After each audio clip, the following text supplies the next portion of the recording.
This week on True Crime Travelers. Saving up for a van, starting a blog, and hitting the open roads of the USA. That sounds like an adventure of a lifetime. But imagine living in a shoebox while simultaneously trying to start a new business, spend money wisely, and manage your mental health. That can get stressful. But the worst case scenario of a road trip with your fiance is that you break up on the road and decide to go your separate ways, right? That's the worst thing that can happen, right?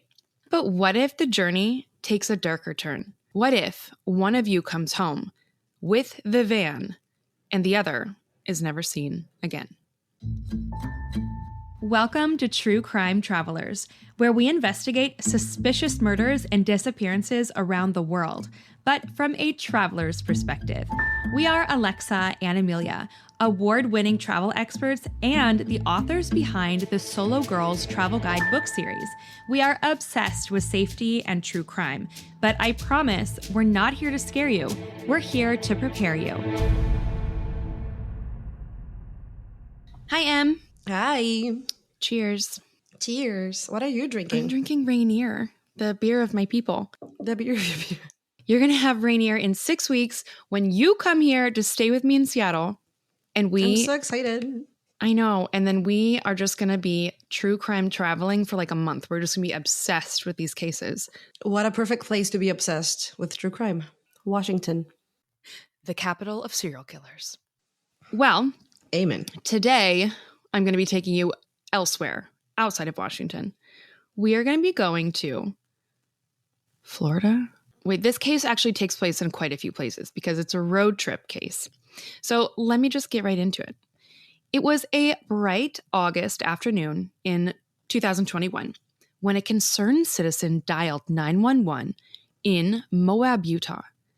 The 911 caller said, "Hey, we're driving by and I'd like to report a domestic dispute. A gentleman was slapping a girl. They ran up and down the sidewalk. He proceeded to hit her, hopped in the car, and they drove off." The dispatcher said, "Can you describe the vehicle and their direction of travel?" The caller said, "It's a white van with Florida plates. They're headed north into Arches National Park." The urgency in the caller's voice was much more urgent than mine just now, but it underscored the seriousness of the situation. Police quickly located the van near the entrance of Arches National Park and initiated a traffic stop. Little did anyone know, this 911 call would be the first public clue in a tragic mystery that gripped the nation. This is a case that haunts me to this day. This is the case of Gabby Petito and her fiancé, Brian Laundrie. Emmy, you know that I love dash cam videos, right? Oh, I know. This dash cam, body cam, police cam footage of Brian and Gabby being pulled over in Moab, Utah. It's an hour long, and yes, I've watched it all multiple times. And what we see in this video tells a very concerning story. When the lights are illuminated, you see the van swerve and hit the curb. And you're like, what is going on in that van? They do the stop, and they see that there are two very young adults in the car. There's Gabby Petito, 22, and her fiancé, Brian Laundrie, 23. So this couple, they're this young engaged couple, and they're off on a cross-country road trip documenting their travels on social media. Gabby was this petite blonde, really sweet, really kind, and she has this youthful innocence to her. And I get the sense she was on this journey to find herself. And she was finding herself through her new passion, which was travel blogging. And Brian, on the other hand, he seems like, whereas Gabby could be, I don't know, prom queen or something, Brian seems like this goofy, shy, polite guy who's like balding at 23. I think so. How long have they been together? I mean, if they were traveling, they were probably something serious. Yeah, exactly. So the two of them, they met in high school in New York, but Brian's family moved to Florida. And Brian was like, I'm going to move to Florida to be with my family. And Gabby was like, well, I'm going to come with you. So she did. So Gabby was living in Florida with Brian and his parents. And apparently it was going really well. Like Gabby was really close with Brian's family. They treated her like a daughter. And then in July 2020, after they'd been together for 15 months officially, Brian proposes to Gabby. At 22? That's it. Thank you. Come on. I know. And her dad wanted her to slow down. But, you know, yeah. Obviously. Okay, so yeah, they were moving fast. YOLO, who cares? The two of them, they got jobs and they started saving up for a big adventure. The two of them posted a video together on YouTube announcing that they were going to start this big cross-country road trip. In the clip's caption, they wrote, "We both decided that we wanted to downsize our lives and travel full-time." And as usual, you guys, you can go to truecrimetravelers.com and find every episode that we cover, and you can find all of the links that we talk about in that episode, truecrimetravelers.com. So they quote unquote handcrafted their own 2012 Ford Transit Connect. So they took this van and they made it like van life. So before they left, they put up a video on their website of the inside of their van. So you go in the van, and in this video that you can see, and immediately there is like place for storage on both sides. There is a fold-out table where you can prepare your meals. And then there is a bed in the back. And Gabby has really decorated this place. There is like even a place for fresh flowers. So when they find wildflowers, she can put fresh flowers in there. So it was really thoughtfully designed. But, you know, the thing with Gabby is that she needed cleanliness and organization. For Gabby, everything had to have its place. And that is, as you can imagine, a lot easier said than done in such a tiny space. You know, like keep it clean for a weekend, sure. But keep it clean for a busy week on the road when you're tracking dirt inside, where you're not near a place you can dump your trash, and that stuff will start to wear on you. Even for me, who's like, I'm clean, but I mean, you know me. I know you. When we go hotels together, do you want to explain what our hotel room looks like? It's like half and half. Yeah, usually, you can literally, you could like easily draw a line in the middle of the room and be like, hey, okay, at least I respect your space. You could easily guess who's, yeah, you do. That's true. So like my side, I'm like the freaky kind of person who would like possibly even unpack my backpack, even if it's just for a weekend, and like just like put everything organized on the table, on my like bedside table. And Lex's room is like a bomb just like landed, like towels on the floor, and like her backpack's exploded open. But here's but I mean, it doesn't mean like you're dirty or disorganized. You always know where your things are. You're just like organized chaos. Organized chaos. Gabby was not organized chaos. Gabby was more clean and tidy, but to an extent that it really stressed her out. Organization was key for Gabby. Dude, like living with a boy, with a man is not always that easy, you know? Imagine living with a guy. And you know, like when you're 30 something, obviously like you're more of an adult. But when you're 22, like you're living with a guy at 22 and you're right. I mean, guys at 22 are not very mature. Man boy. And you're both also learning life skills. But hey, Gabby, what I really like about Gabby is that even if she is stressing, she's always choosing. She always wants to choose to be optimistic. And that is what's like so sparkly and special about Gabby. So they set off on this road trip with total optimism. And Gabby documents it all. She really is good on social media. And some people are just annoying to watch. But Gabby, you just felt like you were with her. She's so unfiltered, or so it would seem. So she would show you guys like, you know, off on their road trip, doing yoga in the morning, frolicking on the beach, and pitching a tent outside when they found a nice spot. They'd switch from the van to the tent. And Brian could be seen being very chill, like usually reading a book, playing guitar, doing art, or just being contemplative in general. And then they'd pack up, move to the next adventure. It looked really peaceful. Their first stop from Blue Point, New York, was Monument Rocks National Landmark in Kansas. Things are going well. On July 8th, they are in Colorado Springs, Colorado. July 10th, the Great Sand Dunes of Colorado. There's all these photos and TikToks and YouTubes, and Gabby was posting almost daily, showing herself cooking in the van, just showing their life. And it just looked so great. It looked amazing.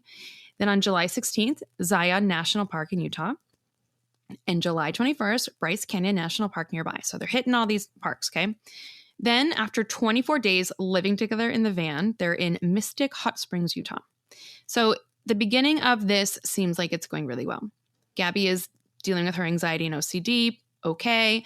Brian, he also struggles with his mental health, but he's finding, the open road nice. However, as we just discussed, the romantic allure started kind of fading. And these challenges of living in close quarters seemingly began to take a toll. But of course, we'd never see that online because you never know what happens when the cameras are off. You would never know that Gabby's nights were actually filled with fighting, arguing, and crying.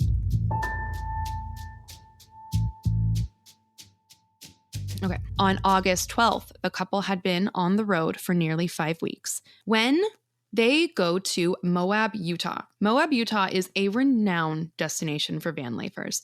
The scenery is unreal with its red rock formations, expansive desert landscapes, and hiking galore. And this place is also just very friendly to van lifers. They know van lifers. This is a place that caters to van lifers, so it's great. However, that is the day that this 911 call comes in because Gabby and Brian are having this very public physical argument outside this little grocery store in Moab. And thank God for body cam footage. So this call happens, that traffic stop is initiated, they make contact, and the body cam footage captures the moment that Officer Eric Pratt and Officer Daniel Robbins find a very visibly distressed and crying Gabby sitting in the passenger seat. Brian is behind the wheel, calm and composed. And the officers, they do what they would normally do in a domestic dispute. They separate Brian and Gabby so they can get individual accounts of what's happening. Were they fighting? Did Brian really hit Gabby? They want to know. So on the body cam footage, the way it's spliced together in this one video, I really like. Here, maybe I should show you, Emmy. Let me find it so I can put you into the scene. And then True Crime Travelers, you guys can see this on our website. I will leave all the links for all these things. Emmy, when I say that Gabby is distraught, just kind of scroll through this hour and 17 long video. I was going to say, this is an hour long. It is. So just kind of hover and maybe go to minute 2 to go to 2:31. At this time, the police, they pull Gabby back towards their car. And she's wearing these cute little shorts, cute little top. She seems, like, oh, everything should be fine, except the look on her face is just exhaustion and crying. You want to tell me what's going on? Yeah, I don't know. It's just some days I have really bad OCD. Oh my God, she looks like she hasn't talked to anyone about this. Oh my God, you're right. Days. She looks like she's not like that. The police officer is like the first person that she's really telling the truth to. Yeah. Her bottom lip is like quivering. Yeah. She just needs a freaking hug. However, I'm going to say something controversial, and I have been kind of nervous to take this stance because it's not the stance I want to take, but to be objective, I do want to say that we are going to see in this body cam footage that Gabby, it's not like we're dealing with Brian, who is completely the monster and Gabby is completely the victim. It actually sounds like a very toxic relationship both ways. So I don't want to stray from that and pretend that that's not happening. But I also want to say that Gabby is 21 and she is doing the best she can with the life lessons or life skills that she has. We should all remember who we were at 21 when I continue through this. So Gabby is crying. And on this body cam footage, they're saying what happened? What happened to you?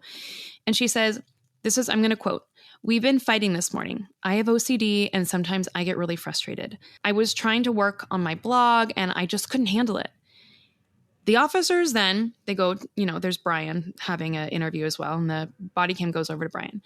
And the officers notice scratches on Brian's face and arms. And they ask him about it. Oh.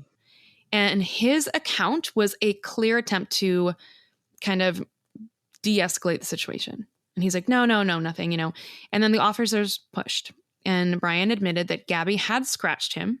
So Brian's quote is, "We've just been fighting all morning. She gets worked up sometimes, and I try to distance myself from her. She hit me first, and I pushed her away to keep her from hitting me again." So apparently, outside this grocery store, Gabby was freaking out. She was really stressed. She was spiraling in a stress spiral.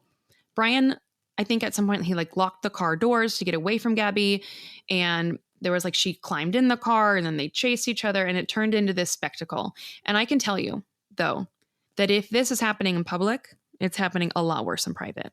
Oh, absolutely. Mm-hmm.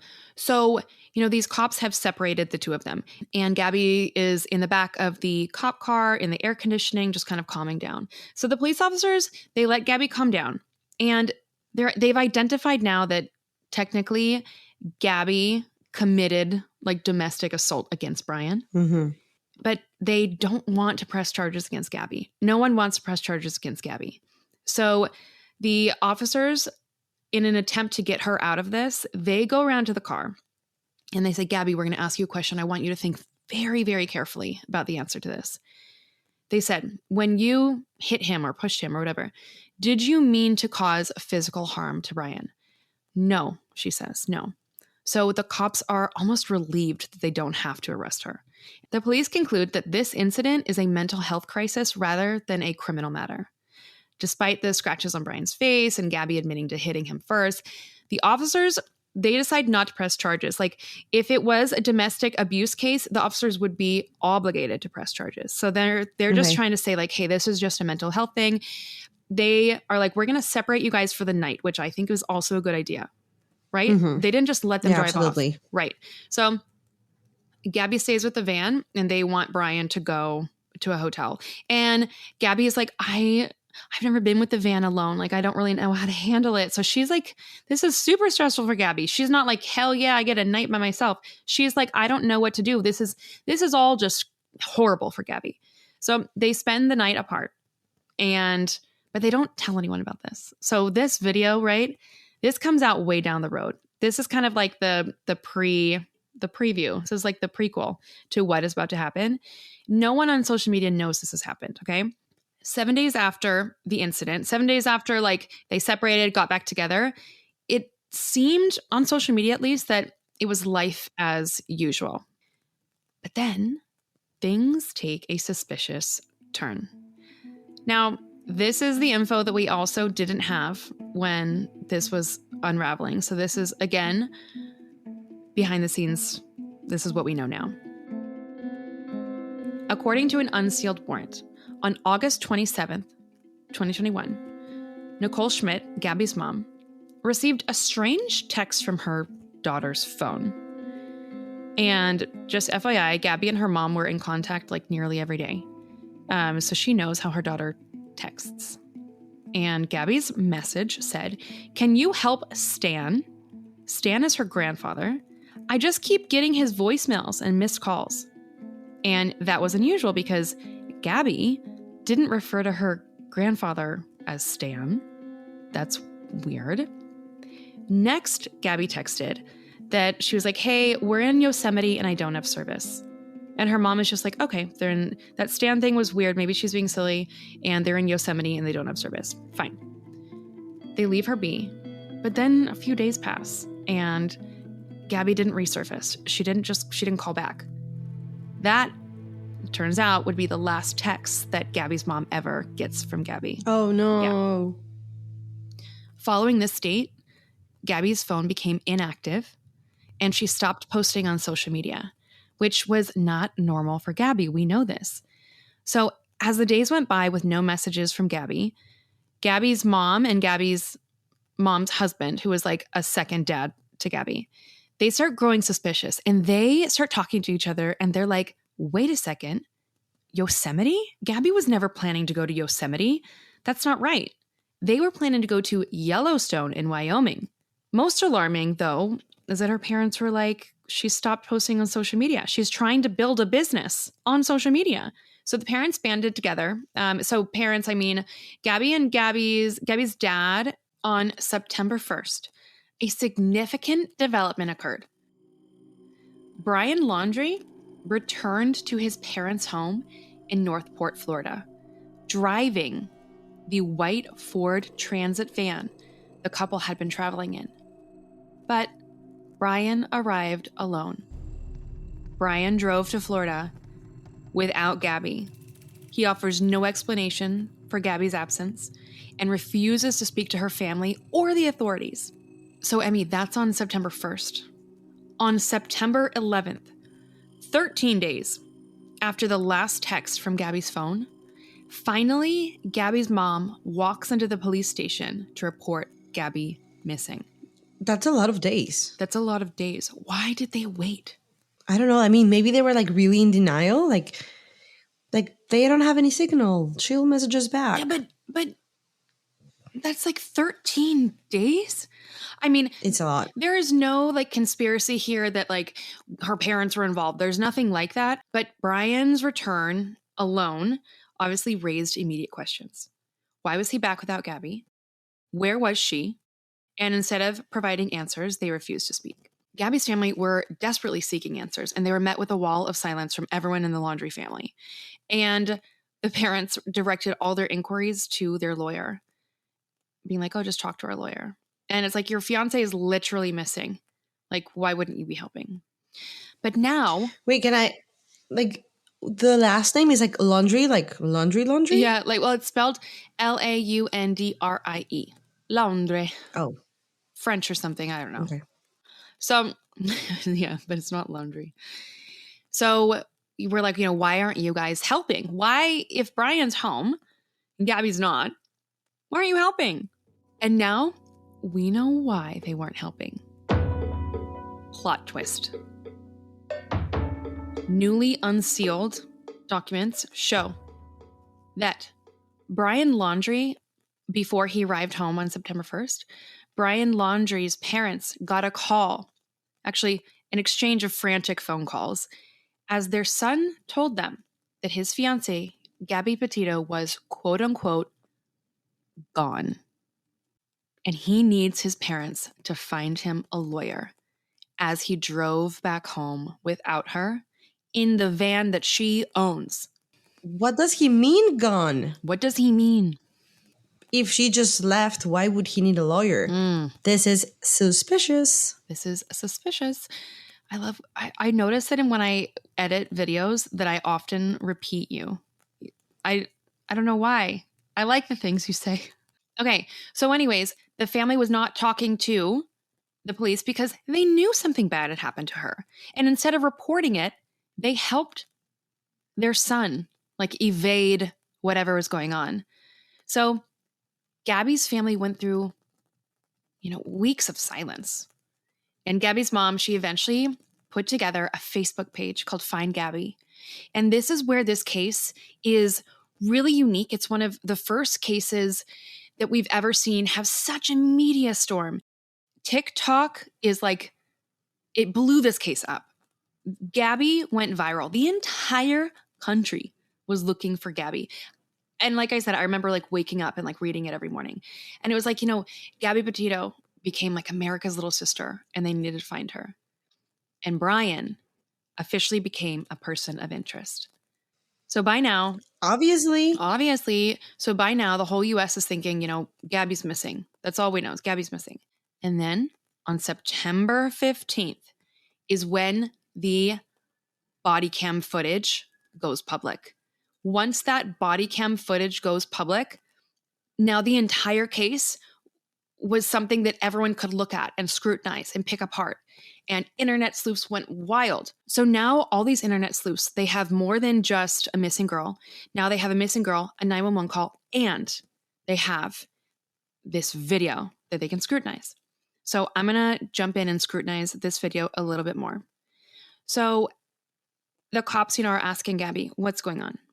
And Gabby says, this is a quote, "I was just cleaning and straightening the back of the van before, and I was apologizing to him saying, I'm sorry that I'm so mean. Sometimes I have OCD, and sometimes I just get really frustrated." And then she goes on and then she says, and he just doesn't believe that I can do any of this. And she gets really upset. She gets so upset when she says that, like everything else she's explaining. But then when she says, and he doesn't believe that I can do any of this, she crumbles. So to me, that is like, this is where they're fighting.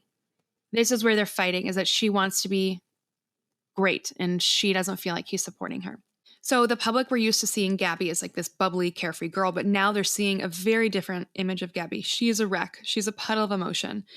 Meanwhile, the cops are with Brian. So they're with Gabby and she's like, I have OCD and I'm so upset. And then they're with Brian and you saw he's very calm.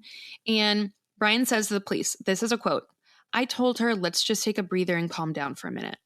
And then he discloses that the scratch on his eye is because she hit him in the face with a phone.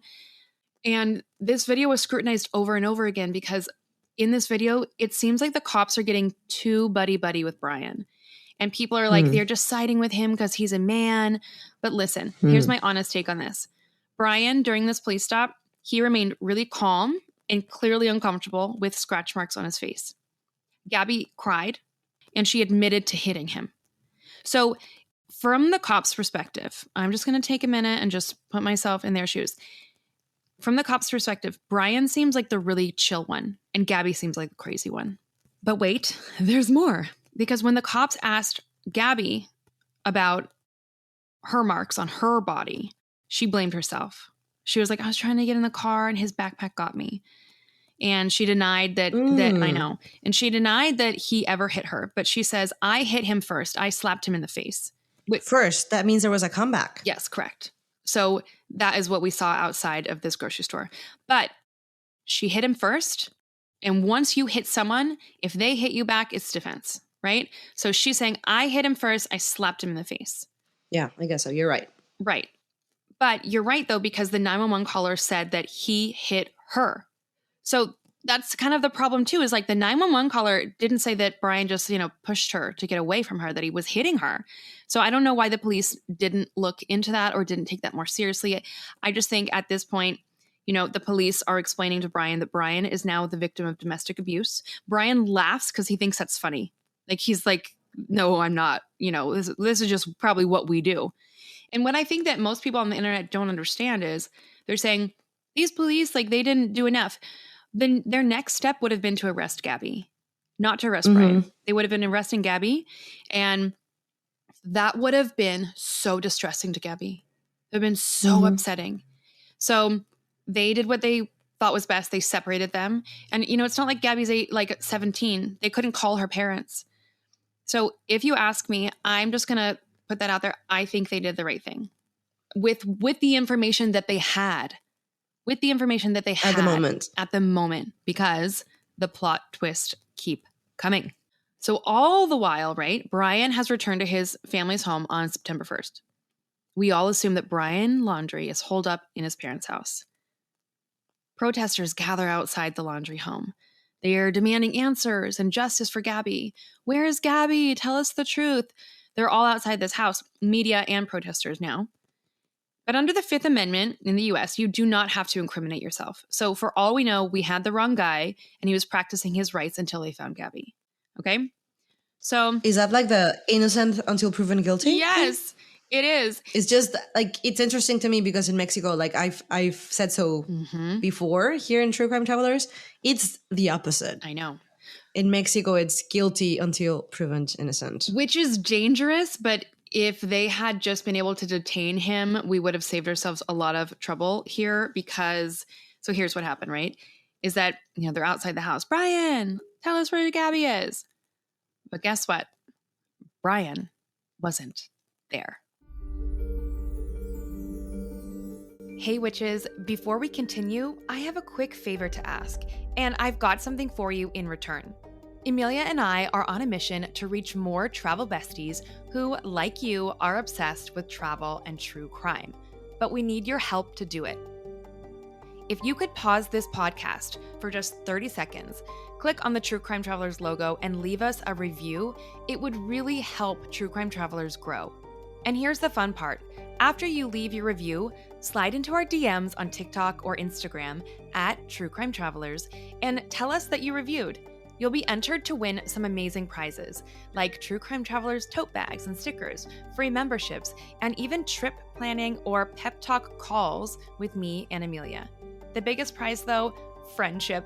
We are seriously so excited to get to know you guys one-on-one. We can't wait to put faces to listeners, so DM us and let us know you're here and let us know you reviewed. Okay, that's all. Love you. Back to the case. Bye. Where was he?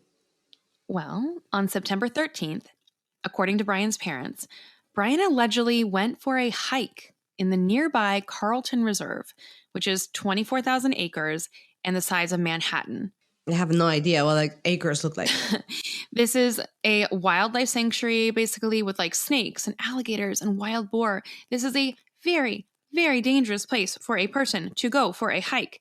And with a straight face, the parent said, "Oh, our son, who has a missing fiance, who is a person of interest, he's just gone hiking and he hasn't returned." Come on. So, at this point, Brian is now a missing person too. Come on. He's not missing. He's playing the victim. He's probably on the run by now. He's not missing. He's on the run. He's on the run. So now we have both Gabby missing and Brian on the run. A massive search operation was launched in the sprawling wilderness of the Carlton Reserve, but Brian remained elusive. As days turned into weeks, frustration and suspicion mounted. And it's just so frustrating because it's like, you guys had him. He was right there. You could have taken him. But now, a simple arrest, we have an entire search that is taxpayer money, by the way. So if the police suck, then the internet sleuths have to come in and save the day. Shout out to our sleuths. If you haven't already, go to truecrimetravelers.com and make sure that you sign up for our totally free newsletter, where you are going to get updates on all of these cases, including this one, directly in your inbox. So we can sleuth together. We can sleuth together. So the internet sleuths, they get to work. They start sleuthing. And there's a documentary I really love. I think it was on Peacock, and they were kind of interviewing these sleuths because, again, this case was amazing in terms of like social media help. So in this one case, there's this woman, she's digging through all of Gabby's photos and zooming in and geotagging things and piecing things together. And then there's another group that they're looking at Google Images near Jackson Hole where Gabby went missing and all this kind of stuff. And everyone's looking. But then the internet sleuths, they start pointing out red flags and clues, and they start helping us paint a better picture of what is going on. So, Emmy, you remember how the van is very important? Like, it's very important that the van stays clean. Mm-hmm. During the video. The body cam one? Yes. During the body cam video, internet sleuths point out that how dirty the back of the van was. And when I saw this video clip of how bad the back of the van was, I gasped. It looked like a U-Haul, like moving someone from state to state. It was bad. Oh my gosh, let me see if I can find it. Wait, what's a U-Haul? A U-Haul it's a company. It's actually the name of the company, but it's like big moving vans. So like you just shove things in. You can rent it for as low as $19.99 within the city. $19.99 an hour? I don't know. U-Haul. Petito, Gabby Petito. Get it. Messy van. Yep. Oh, okay. Literally got it. I'm going to send this to you. And I imagine like all these internet sleuths have been like following their journey. It's probably like their followers, like following their band life dream, turned into true crime sleuths trying to find where Gabby was. True. I mean, so many people were like, "Oh, I love her. I'm so dedicated to her. And I love like waking up and I love seeing what she's doing." And then they wake up and they're like, "Wait a minute, she's gone." So there were people that really knew her life and that could be like, "Hey, that's not right." Okay, look at this photo I just sent you on WhatsApp. This is before and after. This is like social media van versus body cam van. That is not right. So that doesn't look like it's their van. They're both living in there. It's their van though. This is it. Like, so on the left photo that you see, this is what they showed on Instagram. On the right, it is utter chaos. Even I would go crazy in that van, and I'm okay. Yeah. I would go crazy in that van. Another thing that was pointed out from the sleuths during this traffic stop is that at one point, the police say to Brian, like, "Where's your phone?" He goes, "Oh, I don't have a phone." You're like, "What?" And then 10 minutes later, he pulls out his phone and he starts using it. Come on. Why wouldn't the police, first of all, why is he hiding the phone? Why wouldn't the police be like, wait, what the fuck, guy? Okay, I'm going to keep rolling because there's more. Another thing that was discovered was that after Brian returned on September 1st, his parents took him on a camping trip. What? Yeah. So some people are like, okay, his parents took him on a camping trip and now he's in the Carlton Reserve. Some people say that his family, they were like planning to help him escape. Oh, they smuggled him. They smuggled him because, listen to this, then his mother drove his car home. Oh, come on. So the media was like, oh my gosh, here comes Brian's like little Mustang in the driveway. He must be home. And he didn't. He wasn't home. Like, they help him hide. It cannot be anything else. No. And so I actually haven't looked up to see if Brian's parents have been charged with anything, but you're helping a fugitive at this point. You're an accessory. Even if it's your child. Okay, and then, Emmy, the clue of all clues I have saved for last. This is the clue that busted the case open, that is so creepy and so eerie and so icky. At the same time that Gabby and Brian were traveling around Grand Teton National Park, another YouTube family that was traveling in a big bus because they had dogs and 2 kids is this family called the Bethunes, Bethune, the Bethunes. And they're from Tampa, like Brian, they're Florida people. And they're vlogging their entire adventure. So when this whole Gabby thing came out, they were like, hey, wait a minute. Like, we were in that area at the same time they were. And then they were like, hey, wait a minute. We have a dash cam on our bus. Let's check it for signs of Gabby and Brian. And also, they were like, that van looks familiar. Did we see that van? So they knew that they were going to go through their footage and look for that van on this day in this place. The Bethunes pull up their footage, and it shows them going down this desolate road in the middle of nowhere. Trees totally surrounding them, and then an open field on the left, and then the trees narrow again, and it kind of gets a little bit more tucked away. And then you see it. You see a white van in the distance, and it is backed into kind of like a pull off on the side and almost like a little cove where it backed in between these trees, looking like they wanted privacy. But I will say, as an experienced car camper, it's not the place that I would have chosen to camp. It's not like it's literally on the side of the road. Why was it there? So, Emmy, I'm going to send you this YouTube video. And True Crime Travelers, you can literally follow along with what we're watching. So you can watch this Bethune video in the Gabby episode blog at truecrimetravelers.com. Okay, Emmy, are you ready to watch this video? I am ready. Okay. Go to 35 seconds. You see that as they approach, the Bethunes approach the van, there's one back door of the van open. And then there is a very eerie moment.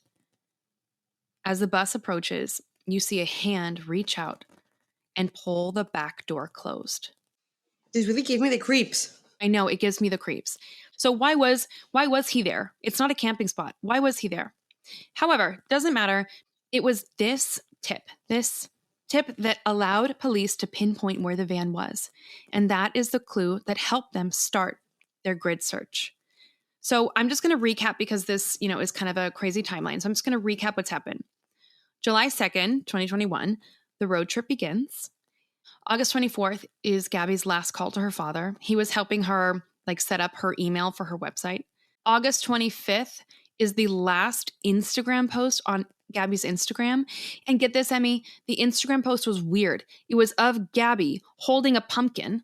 And the caption says, Happy Halloween. But it's in August. Yeah, it's in the middle of August. And she didn't use any hashtags, and she loves to use hashtags. It's fake. Fake news. So who posted it? Brian posted it. So that would tell me that on August 25th is Gabby's last post And then on August 27th, this bus comes down and they see him close the door. It is of my belief that Gabby was dead by then. Was Gabby in the van? Had he already gotten rid of her body? I don't know.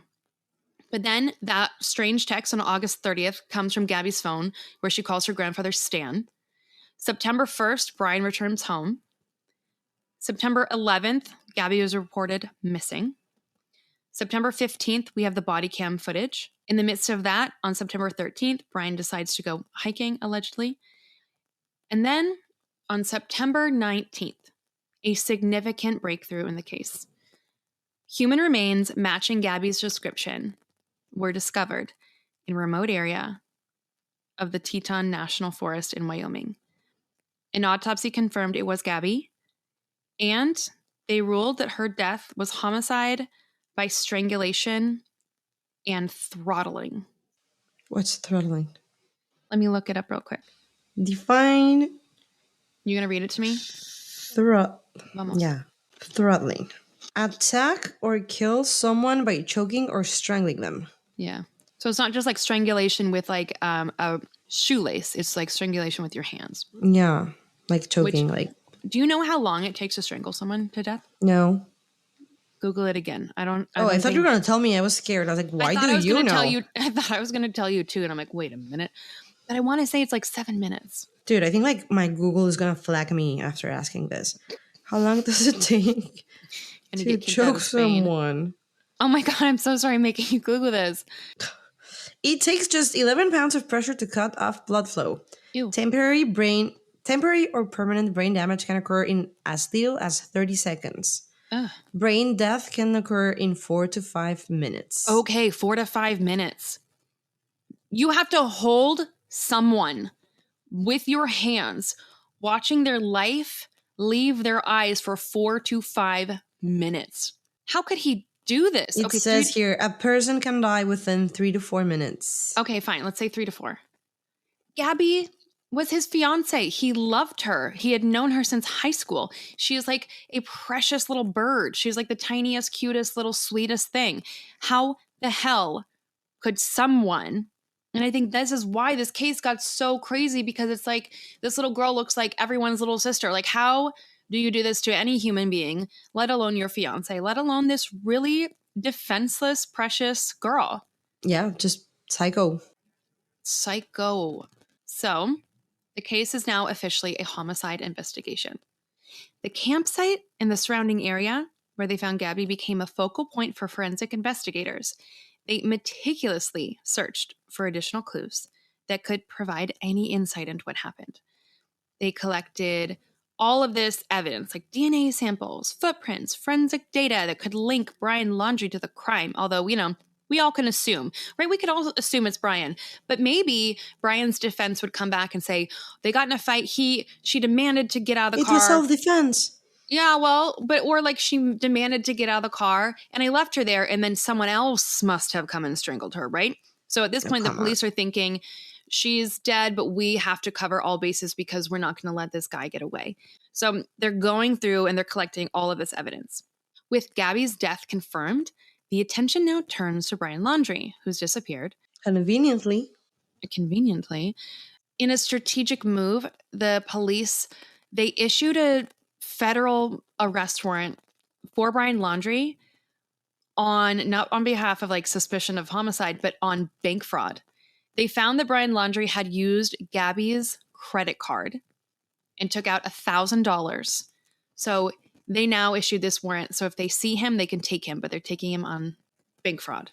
However, oh gosh, Emmy, here we go. You have your mezcal with you?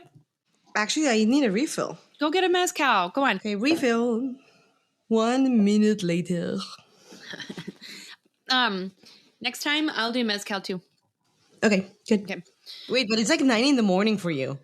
When has that ever stopped me? True. So this is what you need the mezcal for.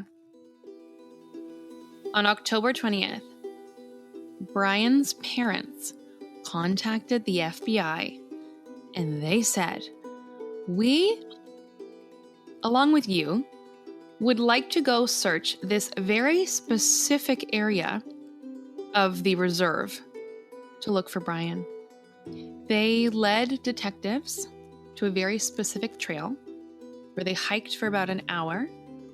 And there, in this 24,000 acre reserve that you absolutely did not just guess the trail he was on, there, on the very specific trail they chose to walk, they found Brian's skeletal remains. Dental records confirm his identity, and he died from a self-inflicted gunshot wound, bringing a tragic end to the search. Motherfucker. Motherfucker. What the fuck? But And get like this. the family took the FBI to the remains? So what does that tell you? I mean, the family were complicit 100%. 100%. Like, but how fucked up it is that, like, you know, your son is gonna commit suicide. Yeah. So if I had to guess, I think they all sat in Brian's living room. And I think they all sat around and had a very somber moment where Brian was like, I killed her. And my options are I'm going to be spending the rest of my life in jail, or I'm sure he made up some sob story about like, I want to spend the rest of my life with Gabby in heaven. So I'm going to go kill myself. And I bet you they all chose the place. I bet you they all chose like, okay, we're going to wait a week and then we'll come up that path and we'll find you. How is this not a movie yet? Oh, no, don't worry. There's a really bad Lifetime movie about this. Well, we'll watch it when you come here for our Let's cult watch it together and live react. Yes, for our cult members, let's watch it together and we're going to live react to it. Isn't that a fun one? Oh, yeah. You know I love bad movies. Oh my gosh. Okay, join the cult and watch this movie with us. Oh my gosh. Okay, grab your mezcal, Em.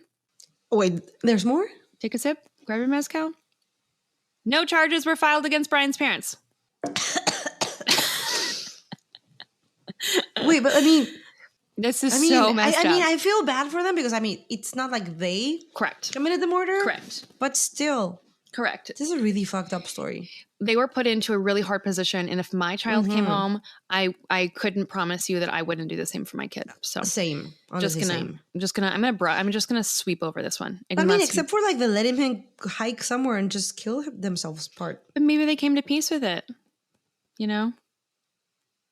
Life is just life. Maybe they just came to peace with it and they said, we'll see you in the next life. You know, if this is all just a simulation, nothing matters. Okay, we're getting very deep. I'm kidding. I don't 100% believe that, but it's a fun theory to think about. Anyways. We're getting too existential. Okay, yeah, we are. Let's get back to it. So on October 20th, 2021, the search for Brian Laundrie came to a grim conclusion. Deep within the dense and treacherous Carlton Reserve in Florida, authorities made a shocking discovery. In an area that had previously been submerged underwater, they found skeletal remains alongside a backpack, a dry bag, and most importantly, a notebook. These belongings were confirmed to be Brian Laundrie's. The scene was haunting. The skeletal remains had been exposed to the elements and scavenging wildlife, so it was pretty picked apart and decomposed. And while the body wasn't yet identifiable for sure, they could surmise by the clues around and by Brian's parents leading them there that this was Brian Laundrie's body. And yes, later, dental records did confirm that this was him. As investigators carefully examined the area, they uncovered clues that pointed to the cause of death. Near the body, they found a revolver, like a gun. This gun was found near the body, suggesting that Brian had killed himself through a gunshot wound. Suicide. The most intriguing discovery, however, was the notebook found beside him. Despite being water damaged, the notebook actually contained very legible pages. And on those pages, a confession. Brian's confession to killing his fiancée, Gabby Petito.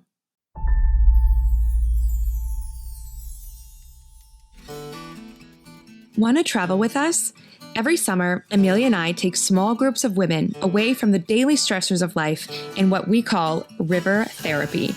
Imagine whitewater rafting in the most stunning locations across the USA, completely off the grid for up to 5 days, designed specifically for women who need a soul reset. Bring your stresses, anxieties, and fears. Bring your dreams, wishes, and goals. And join us for river therapy. Go to alexa-west.com and click on Glow Up Travel to join our next trip. You would think having Brian Laundrie's notebook, his confession, would bring a sense of closure to this case. But I'm going to just tell you and warn you right now, it doesn't.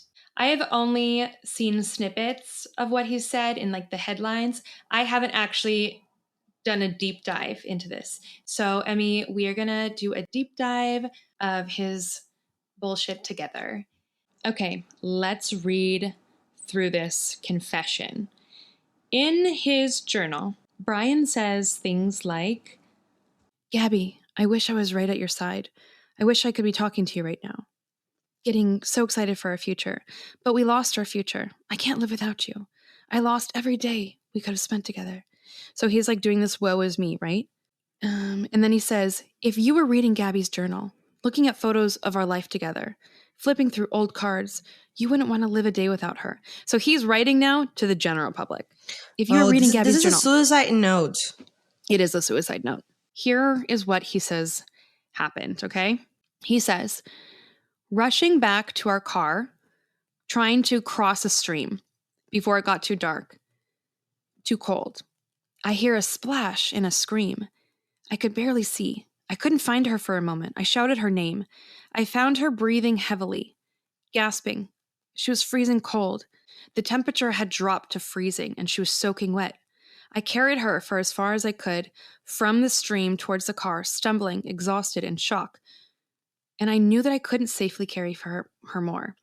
I started a fire and spooned her as close to the heat as I could. She was so thin and had been freezing for too long.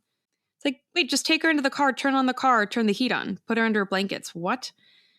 He's like, then I started a fire. Oh, from where I started the fire, I had no idea how far the car might be. Okay, so he wasn't to the car yet. So instead, he laid her down on the ground and spooned her. When I pulled Gabby out of the water, he said, she couldn't tell me what hurt. She had a small bump on her forehead that got larger. Her feet hurt, her wrist hurt. She was freezing, shaking violently. While carrying her, she constantly made sounds of pain, begging for her end to her pain. This is A, very confusing. B, complete bullshit. Like what is this whole Romeo and Juliet bullshit? Yeah. If she, you would find a solution. You guys are not in the real middle of nowhere. You're still in a national park. You haven't gone in one way, driving one way for 5 days or something. You're not out of reach to people. Okay. You need gas. I know you're not. So this is what this pendejo says. I don't know the extent of Gabby's injuries, only that she was in extreme pain. He doesn't know the extent of her injuries, yet then he says, I ended her life. I thought it was merciful. That is what she wanted. But I see now all the mistakes I made. I panicked. I was in Bullshit. shock. But from the moment I decided to take her pain away, I knew I couldn't go on without her. So let me get this straight from Brian. Oh, me and my fiance were out on a hike. She fell. She's hurt. I decided to kill her. That's what she would have wanted. And so then I decided to go home and go on a camping trip with my family. But he does say in his suicide note, I rushed home to spend any time I had left with my family. I wanted to drive north and let James or TJ kill me, which I assume is her dad's. But I wouldn't want them to spend time in jail over my mistake, even though I'm sure they would have liked to. I'm ending my life not because of fear of punishment, but rather I can't stand to live another day without her. Please do not make life harder for my family. They've lost a son and a daughter. The most wonderful girl in the world, Gabby. He says, I have killed myself by this creek in the hopes that animals may tear me apart, that it may make some of her family happy. Oh my God, the last line. Please pick up all of my things. Gabby hated people who litter. This is ridiculous. Okay. Now we know that Brian did it. We already knew that he did it, but now he's admitted to it. But we do not believe that story, right? His story about her falling and stuff. Oh, absolutely not. Me either. So let's do it. You want to do it? Let's do it. It's time to figure out what the hell happened. What do you think? Do you have any thoughts right away? Oh, yeah, I do. Tell me. I think that Gabby had another mental health crisis, but possibly this time their arguing went a little too far and Brian really lost it. So he strangled her. Because choking usually happens within a confrontation scenario, you know? You're face to face. Yeah, like, and you need a lot of physical proximity to strangulate someone. And usually that indicates emotion. Yep. A crime of passion, I guess? Correct. 100% crime of passion. I don't think it was very premeditated. I think it was a very in the heat of the moment thing, but everything he did afterwards is so weird and so sketchy that I do think he has mental issues himself. I do think he's somewhat of a narcissist or he has some degree of psychopathy. That Because the suicide note. Yeah, exactly. The suicide note, it's so manipulative. It was so manipulative. It's like, bro, you just killed someone.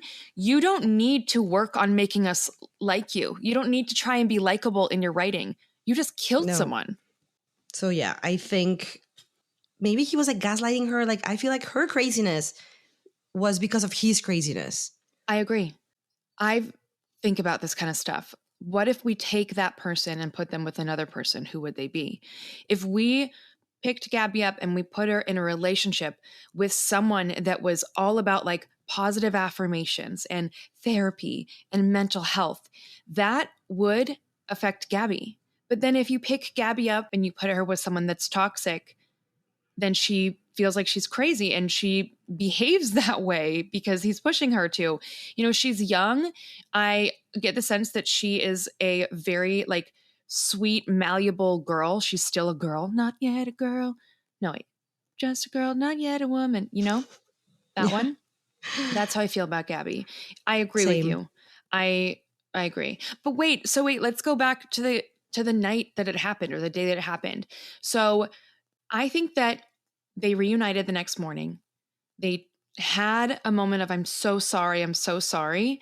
But I think that there was still like embarrassment and fear and resentment and anger. And I think that was boiling. And I agree with you. I think another fight happened. However, that day that they saw the van, that the Bethunes saw the van on August 27th, I believe that Gabby had been killed by August 25th or August 24th before like her last posts and calls. Do we think that he killed her in the van and then just drove around with her body until he could put her somewhere? Yeah. Okay. I think he killed her like maybe like one night when no one was looking. Yeah. And like you said, like the almost arrest happened. And from there, just things were boiling all the way up to a boiling point where he probably lost it, strangled her.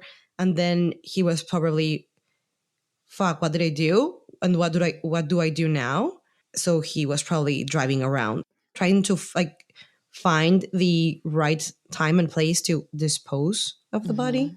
I know this sounds absolutely crazy and morbid, but if he is such a kind-hearted person, like he says, and it's all about mercy, why wouldn't he, if Gabby's body's in the van, why wouldn't he just drive the van home, give the body to the family, turn himself in immediately, and just say, I'm so sorry? It's the disposing of the body that makes me think that maybe he had thought about this before. I think if he had really thought about it, he would have done things better afterwards. I mean, not better morally, but in a smarter way that would have not ended up with him killing himself. Right. Everything he did afterwards was such a mess. You're right. No, you're right. The hiding, the suicide note, the Instagram post of her. The Instagram post. Of Come her on, the Halloween photo. And it's a Halloween photo from last year, too. That's why it's weird. However, there's a part of my brain that is entertaining the idea that he isn't actually dead. Do tell. I don't know. I think he's possibly hiding somewhere in the world. Maybe he crossed over to Mexico and from there he just escaped. His suicide note, and I'm like doing air quotes when I say suicide, feels so narcissistic to me. And narcissists do not feel guilt or empathy towards victims. So it doesn't really make sense to me that... But they said they found his remains. What if they're fake? What if the family was so involved? What if the family planted DNA? My God. And the family planted DNA and then they helped him escape to like Mexico? Wait. Okay, wait. You know how they only found his teeth? Because they said the body was exposed to the elements and animals ate it and stuff. What if his family helped him escape and then they took some of his teeth because they said he was only identifiable by dental records, and then they put some of his real teeth there, and investigators find the teeth and they're like, yep, this checks out, you know? What if the police and the FBI... Listen, the FBI do crazy things all the time. Example 1, police are legally allowed to lie to us. We are not legally allowed to lie to the police. So don't really ever take things at face value. But this FBI case was so huge. The media was so huge that maybe they found these stupid planted remains from Brian's family, who wasn't going to be on trial anyways for leniency for showing them where Brian was. But maybe the FBI was like, yeah, this is total bullshit, but hey guys, this will close the case at least. Mm-hmm. Oh my God, what if Brian went and killed someone else and then used that body to hide his body? Oh, that's huge. We need to write this book. And I was thinking about when we're going to do our live stream, we should live stream us watching the entire movie and invite our cult members to also watch the movie at the same time. And we can have a chat. I love that idea. Let's outrage together. So yeah, in my brain, Brian is somewhere in a tropical island sipping a beer or a margarita. Listening to this podcast. Being like, oh shit, someone found me. So there's been something that came out actually last month on June 11th. The FBI, they released more than 350 pages of documents that talk about the case. And in the case, they find Gabby's journal. There's pieces of Gabby's journal. And here is like kind of the big thing that she wrote that makes people kind of get a better insight into their relationship. She's writing in her journal, but she's kind of addressing him. She says, just please stop crying and calling me names because we're a team and I'm here with you. So I've been like thinking about that over and over again. So she's saying to him, please stop crying. So clearly he's in an emotional state. Who knows, like why? It doesn't matter. I just know that in this relationship, it put Brian into a not healthy place. And even if he was in a non-healthy place before, it wasn't helping him. And then Gabby's saying, and stop calling me names. So clearly then he is attacking her. So he's crying, he's attacking her. And she's trying to say, we're a team.